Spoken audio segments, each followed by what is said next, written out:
ओम नमो भगवते रामकृष्णाय। सार्थक परिपूर्ण जीवन के लिए महत्वपूर्ण सीख स्वामी जगदात्मानंद जी महाराज जी की महान पुस्तक जीने की कला से। अध्याय 1, छोड़ो चिंता दुश्चिंता को। ईश्वर के सच्चे भक्त मन की शक्ति और निर्भयता से संपन्न होते हैं।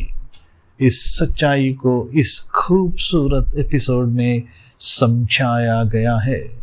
आइए अब हम सुनेंगे स्वामी जगदात्मानंद जी की ही बातें। भगवत कृपा से रक्षा। कभी कभी अप्रत्याशित रूप से संकट का क्षण आ पहुंचता है और तब प्रायः उसका सामना करने के लिए तैयारी का कोई मौका नहीं रहता। सहसा आए हुए संकट का सामना करने के लिए एक सबल मन और उत्कृष्ट प्रत्युत्पन्न बुद्धि की जरूरत पड़ती है। इन क्षमताओं की प्राप्ति आसान नहीं है। अप्रत्याशित परिस्थितियों का कैसे सामना किया जाए?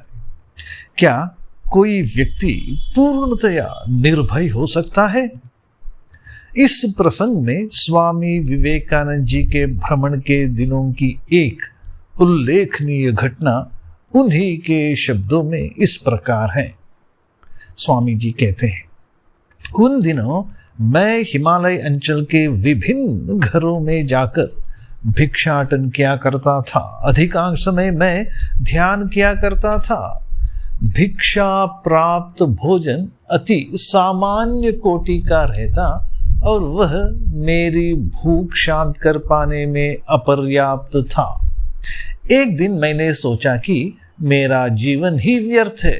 उस पहाड़ी क्षेत्र के लोग बहुत गरीब थे। वे अपने परिवार तथा बाल बच्चों का ही भरण पोषण नहीं कर पाते थे, तो भी अपने भोजन का एक अंश वे लोग मेरे लिए बचा कर रखने का प्रयास करते थे। मुझे लगा कि इस तरह का जीवन जीने योग्य नहीं है। मैंने भिक्षाटन के लिए बाहर जाना छोड़ दिया। 2 दिनों तक मैं भूखा रहा। प्यास लगने पर मैं झरने से जल पी लेता था। एक दिन मैं घने वन में जाकर एक वृक्ष के नीचे ध्यान में बैठ गया। आंखें खोलने पर मैंने अपने सामने एक बड़ा सा बाघ देखा। उसने अपनी भयंकर आंखों से मेरी ओर देखा। मैंने सोचा कि आखिरकार अब मुझे शांति की प्राप्ति हो जाएगी। बाघ को भी शिकार की जरूरत है। उसकी भूख मिटाकर मेरा भी जीवन सार्थक हो जाएगा। मैं आंखें बंद करके बाघ के अपने ऊपर झपटने की प्रतीक्षा करने लगा।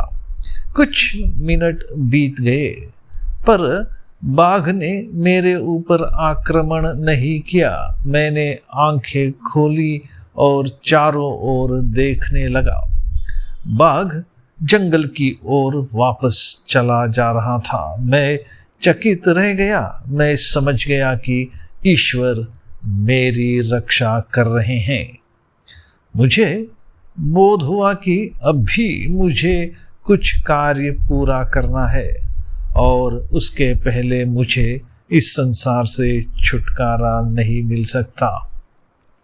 इस घटना में खतरे का कोई पूर्वाभास नहीं था।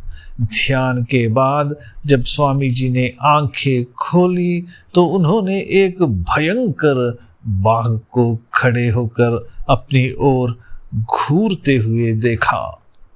स्वामी जी भयभीत नहीं हुए। वे उस बाघ को अपना शरीर भोजन के रूप में देने को तत्पर थे। बाघ द्वारा खाए जाने के लिए तैयार होकर वे ध्यान में बैठ गए। उन्होंने किसी दैवी मदद की भी अपेक्षा नहीं की, परंतु बाघ स्वयं ही लौट गया। कभी कभी जीवन में ऐसी घटनाओं का भी सामना होता है।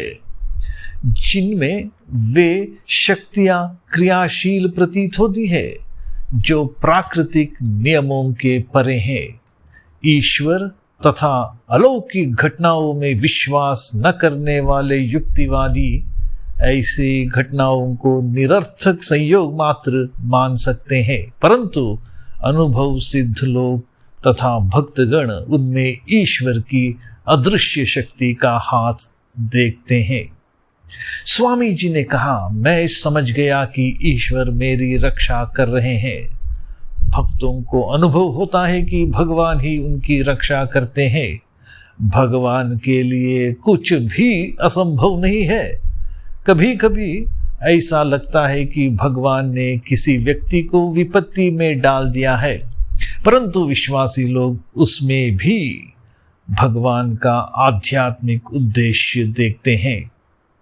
ऐसी अनूठी घटनाएं कि न केवल संतों या महापुरुषों के जीवन में घटती हैं, अपितु सभी युगों के सभी देशों के विभिन्न धर्मों तथा संप्रदायों के साधारण लोगों के जीवन में भी ऐसी घटनाएं देखने को मिलती है। स्वामी जगदात्मानंद जी कहते हैं, ऐसी अनूठी घटनाएं न केवल संतों या महापुरुषों के जीवन में घटती हैं, पर अपितु सभी युगों के सभी देशों के विभिन्न धर्मों तथा संप्रदायों के साधारण लोगों के जीवन में भी ऐसी घटनाएं देखने को मिलती हैं।